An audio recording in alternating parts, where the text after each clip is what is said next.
Welcome back, everyone. It's release day for early access, so now anyone who wants it has access to Manor Lords. So I'm counting on the fact that many of you are playing now, so you can start offering me hints and tips as I continue to play through. This is episode 3. If you haven't seen the first 2 episodes, there's a link in the description that'll take you back. I'm doing a year at a time on these episodes. So this is the beginning of year 3. And our goal now is to start building up our army, continuing to grow our village, to get ourselves some of those level 3 burgage plots, which are going to require a couple of things. Primarily our next level of church and a tavern supplying ale. So those are some of the things we're going to focus on. We're also going to focus on mining clay and producing clay for things like the roof, which is something we're going to need, for example, to upgrade our church. So all of that will be happening while we're also making weapons to build up a militia. And we're keeping an eye on these guys right here. There's 36 brigands that are headed towards our territory, but there is an army. It's the Brotherhood of the Forest, some mercenaries that have been hired by the off-screen AI, who I eventually will have to fight myself. And it looks like he's sending them down to deal with them, so I probably won't have to. Now we're going to go ahead and follow a little bit of this battle, even though it doesn't involve us. Looks like he's trying to move his archers. They're trying to fight in the woods, so he tried to pull them back. Looks like that's all he's got. I think he's got archers there. Oh, he does have troops that are in there fighting too, so let's get in there and take a look at that.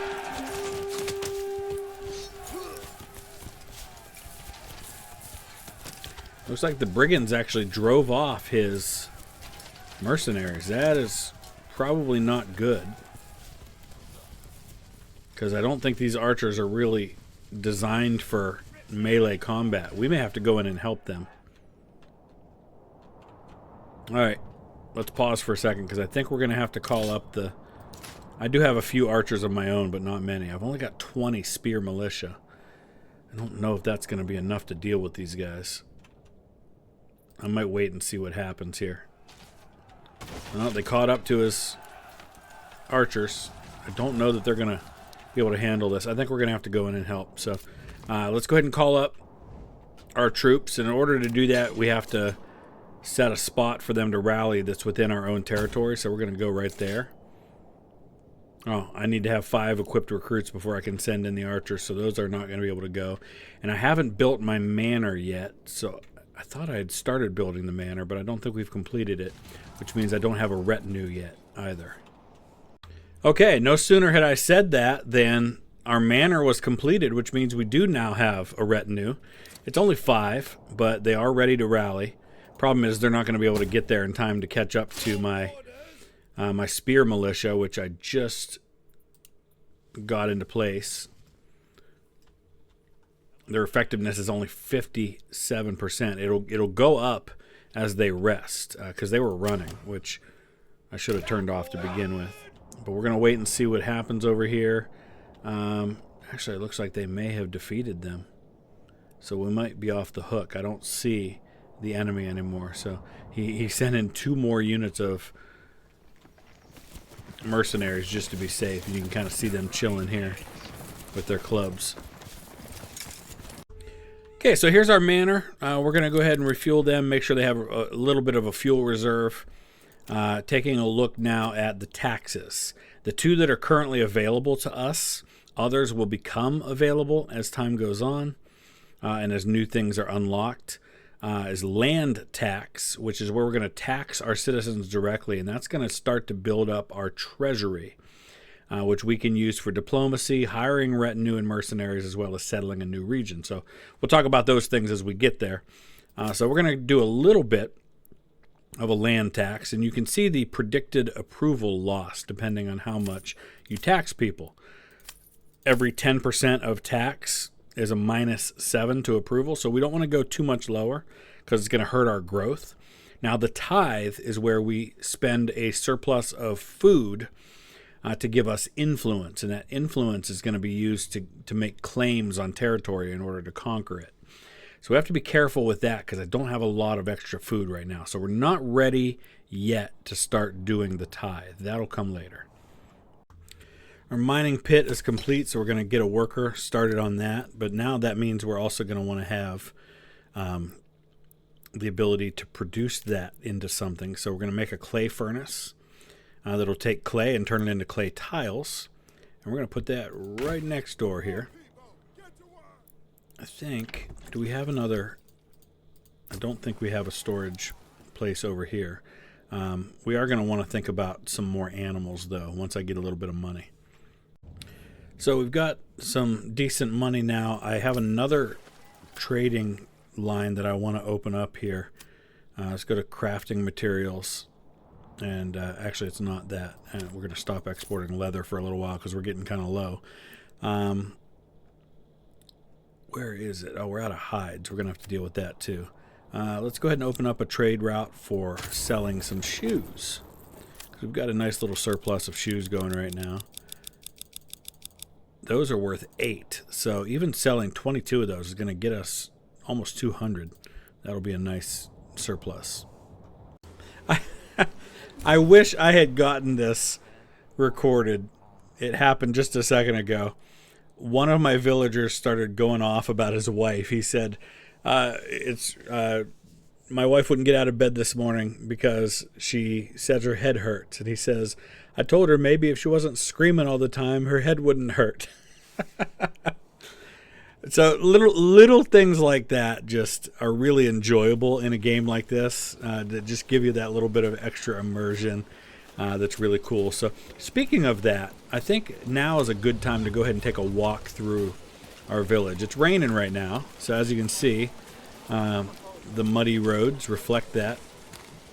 But this is just, it's really an aesthetic thing, but it's so pleasing to be able to just walk or run, kind of jog through your village. So just going back here and looking at all the vegetables that are being being grown. We can head over here and look at some of the other. Here's the market. Let's head into the market.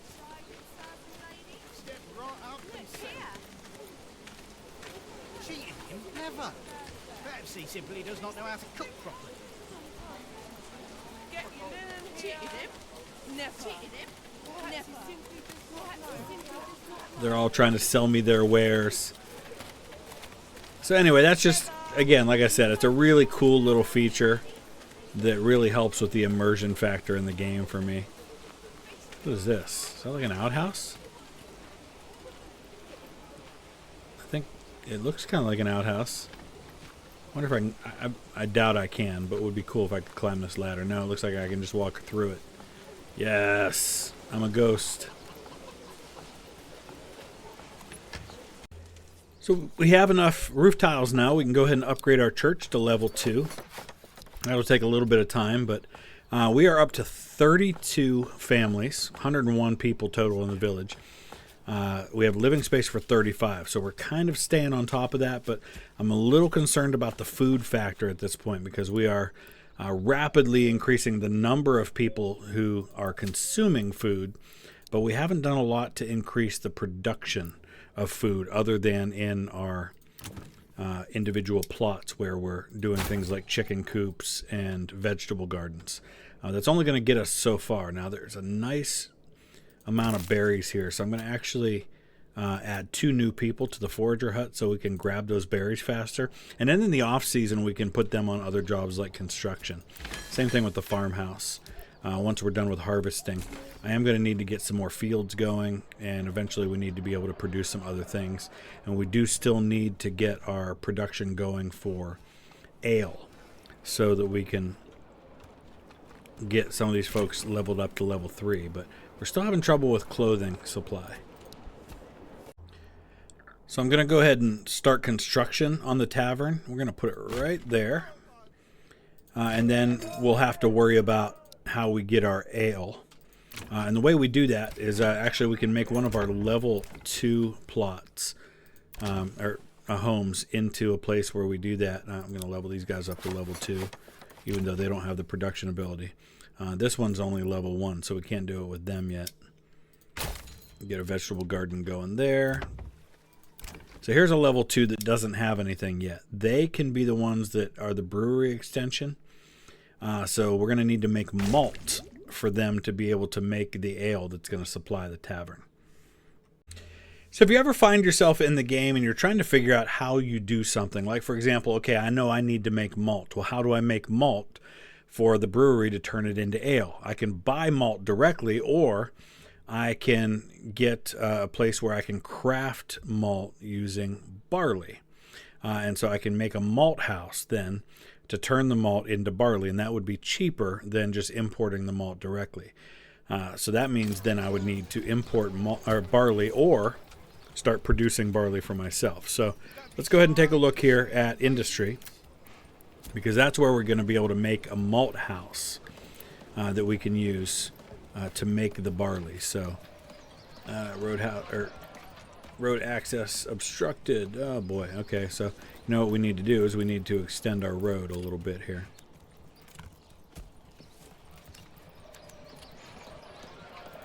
There we go. And then we're going to plop that down right next to them, make it as simple as possible. Just received word that our mining pit is exhausted, which means there's no longer any use for having that mining pit there, so we're going to remove that. So there's no more clay for us to be had there. There is, however, an iron deposit up here, so that's what we're going to go after next. No, that's stone cutter. We need a mining pit. I'm going to build it right there and connect it by road, and then we're going to start preparing to have a miner, or some use for the mining materials. So we don't have the ability to add on to that one. We're going to need another level 2 that we can upgrade to something different. So I want to think ahead long term to the goals of this game, which is of course to conquer everything. There's a couple different ways we do that, and one is to claim a territory with influence. And right now we would need 1,000 influence to claim this particular territory right here. The other way is that every so often one of them comes up to where we can send in an army and win it on the battlefield. Now our army's not all that yet, but I can show you what we have. Right now we've got 20 spear militia, 34 archer militia, and then 5 in our retinue. Now in order to build up our retinue, let's go ahead and take a look at that for a second. We need to go to our manor, which is not much to look at right now, but actually let's go ahead and click on the retinue here. And we'll go to retinue customization, and this is where this is really cool. One of my favorite things about this game is that you can look at each individual in your retinue. These are your professional soldiers. And you can see their names, which I don't know if you can change those. Oh, you can. You can change their names. So I've got 5 of them right now. So we're going to actually we're going to name them all after the first 5 presidents of the United States, because that's going to give them an identity for me that suddenly makes them mean something, because I don't want any of these guys to die now that I know who they are. But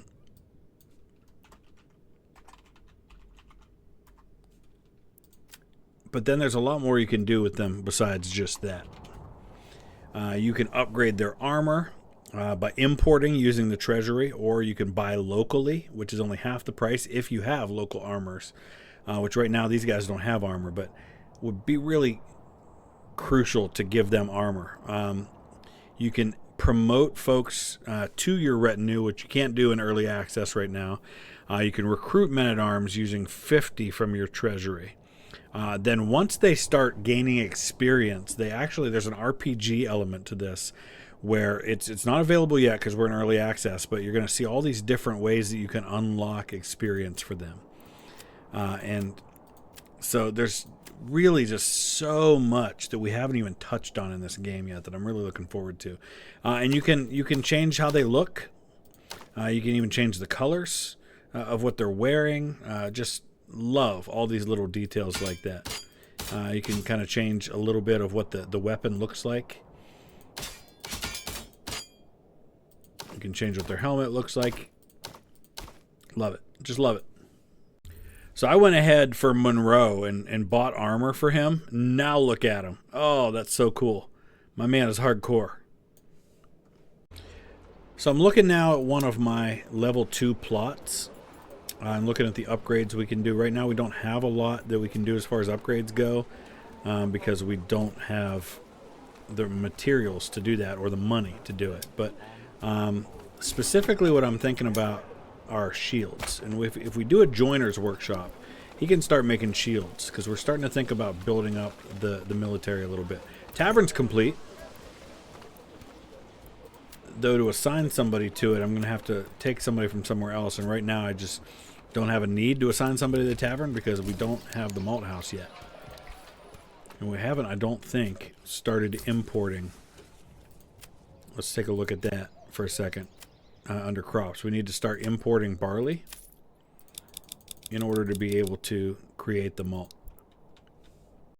We just spotted a bandit camp just south of us. So this is going to be our first opportunity to go ahead and use our army to go stomp out this bandit camp. And we can send them pretty much right to the edge here of our territory, which is going to give us a chance to march on the bandit camp. So let's go ahead and start recruiting everybody.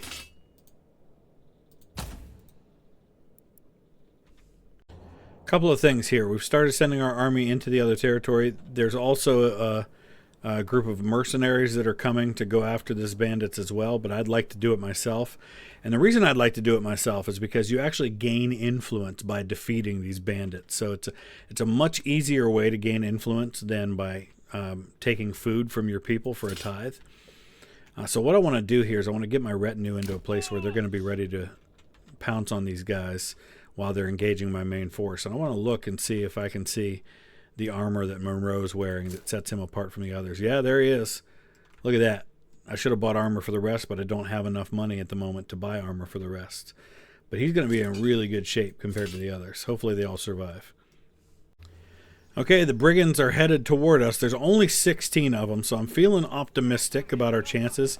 We've got 34 archers. He does have some high ground, but what I want to do here is I want to hopefully park my archers right at the edge of the woods here.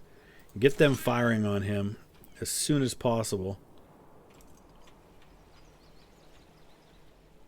And we might have to move up a little bit to do that. Yes, sire.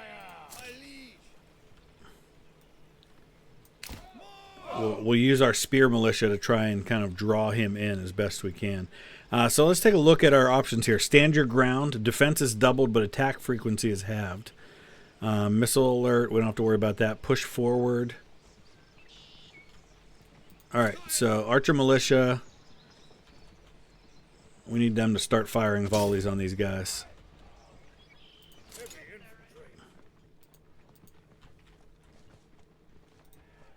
Oh, they're going to go right into my archers, aren't they? All right. Oh, my archers started firing on them, and that kind of slowed them down for a minute. I want to pause for a second. All right. Now we're going to tell our archers to start firing at will.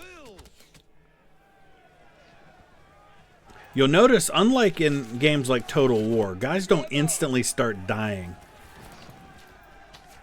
Their effectiveness is actually still pretty high, too. All right. I kind of screwed up a little bit here in that I let him get at my archers, which I shouldn't have done. So I'm going to have them run away while we come at them with our foot soldiers from the other sides.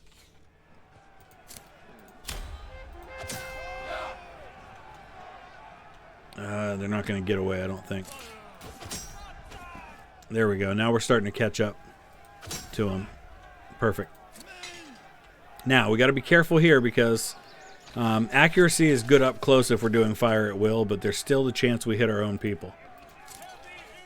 But I think the chance of hitting our own people is outweighed by the desire to have our archers firing into his back. Like this. Our effectiveness looks decent at the moment. His is going down fast. We're trying to get our retinue into action here as quick as we can.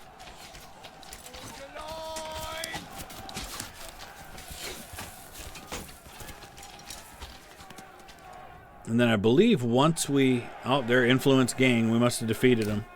Oh, we did. We destroyed them. Excellent. So there, you see, now we're up to 820 in influence. So now what I want to do is I want to go ahead and go capture this bandit camp. I think they'll allow us to maybe take some resources or something.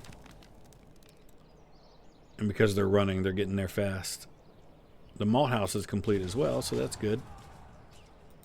Yes, sire. Sire, your orders. Let's grab the bandit camp. Alright, a new message.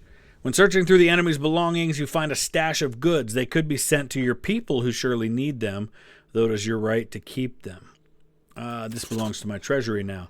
Awesome. That was 164 in our treasury, which takes us a long time to get on our own. So let's go ahead and send our troops back to our own territory because we can't disband them in enemy territory. We're going to send them back. So I guess these mercenaries won't be needed. You can see they're turning back and heading for home. They're not going to come after us, which is good. Malt house. Where's the malt house? Oh, our mining pit's not quite done yet. There's our malt house. Let's go ahead and assign somebody to that. I believe we are importing what we need for that already. Hey, our church is upgraded to level 2. You can see what a stone church looks like. Nobody has died yet, so we don't have anybody buried. But once people die, you'll actually see them buried in the cemetery. And you can actually even throw the... Like, if we kill an enemy on our territory, then we're responsible for dealing with the body. You can either throw them in a burial pit or bury them in the cemetery. But since we killed the enemy on his territory, I believe the bodies are just not there. We can see a destroyed windmill. Actually, I don't think that's where we were. We were over here. But I don't think the bodies will be there since it was on enemy territory. Our malt house has begun to produce malt, which means our tavern can now start producing ale. Which means, hopefully, very soon, we're going to be able to get our first level 3. We're just waiting on a steady supply of ale in order to be able to make our level 3 houses. When we get enough level 3s, then we're going to gain another point. We need 3 level 3s. Right now we have 32 level 1s and 12 level 2s. It's a total of, we've actually got 36 families. We have room for 38, so we're still staying on top of that. We're still feeding everybody, so that's good. We are definitely going to need to expand our production, though, as far as food goes. Oh, we don't have anybody mining either, so let's go ahead and start mining. And that means that in one of our level 2 places, we're going to be able to start... we don't have the planks to be able to make a blacksmith shop, but we definitely need that. So, saw pit. We have nobody working on the saw pit, that's why. So we don't have any planks at the moment. We've got tavern supply. That means we can upgrade to level 3. So we're going to get our first level 3s going here, which uses a lot of the plank supply that we had. So that means we're going to have to hold off on being able to get our blacksmith going, which is something we also want to be able to do. In fact, I might just go ahead and get a second worker going in the saw pit because we're going to need a lot of planks for the time being. We'll get another one going in the logging camp as well. So I'm doing something I haven't done yet, which is I'm assigning a permanent part of our livestock, one of our oxen, to the saw pit for their exclusive use. That's something long-term that we can do when we have enough animals. But just because I want that sawmill getting those planks out as quick as possible, because it takes 8 planks just to upgrade one level 3 home. And we've got a bunch we want to do beyond that, because we also want to be upgrading some of our level 1s to level 2s. And we also need to get some additional specialties going. So a level 3 plot I don't think has any extensions that level 2 doesn't have. Doesn't appear to anyway. Back to our retinue for a minute, because we can recruit additional members of the retinue. It costs 50 to do that, so we can actually do it a couple times if we wanted to. But I also want to be able to upgrade some of these guys. So if we buy locally for the armor, though, it's only 12, which is a huge improvement. But I just don't have the armor at the moment. But I don't think I'll upgrade too many of them. We'll wait until we're producing our own armor to upgrade the rest. We have policies available. Now, there aren't many of these yet in the game. It's early access. Most of these are still locked because they're works in progress. So right now, the only ones we have available are hunting grounds, which means wild animals on rich deposits breed twice as fast at the cost of 50% reduced yields from crops. So we would have to trade one for the other, and I'm not entirely sure that's a trade I want to make. Strict fasting means citizens skip every 5th meal. It reduces food consumption, but it decreases approval. I'm actually in a place right now where I could handle the decrease in approval, because I don't think we need to worry too much about growth for a little while. So I'm going to go now, though. I'm going to drop my taxes by half for the time being to offset some of that approval hurt that we take.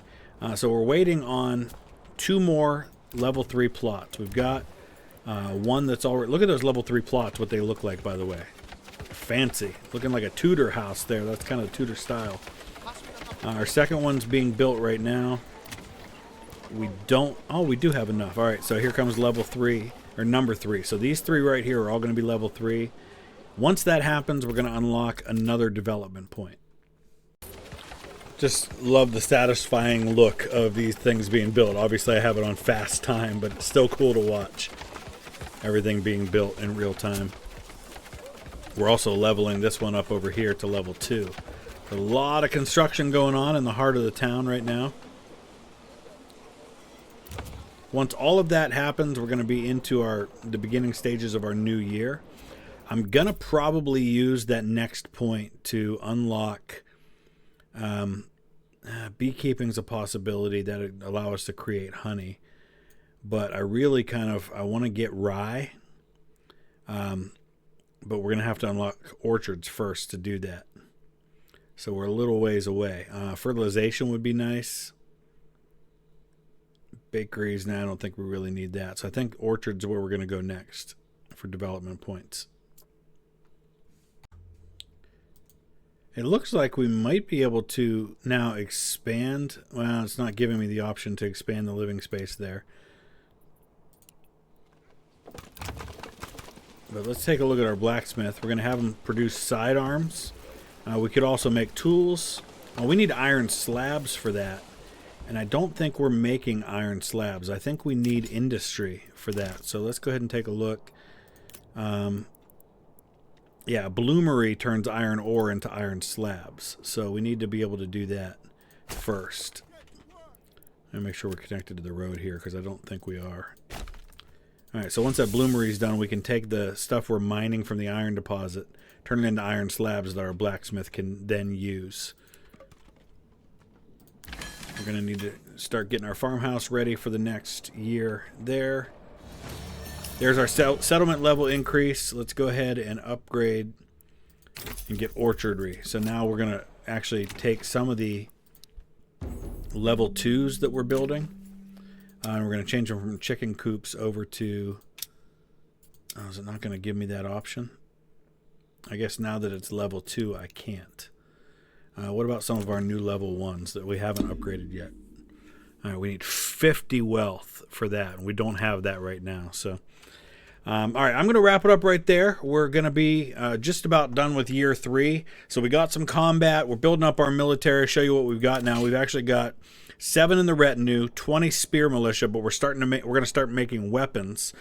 So we're actually going to be able to create militia footmen for the first time. We don't have any yet, but we will.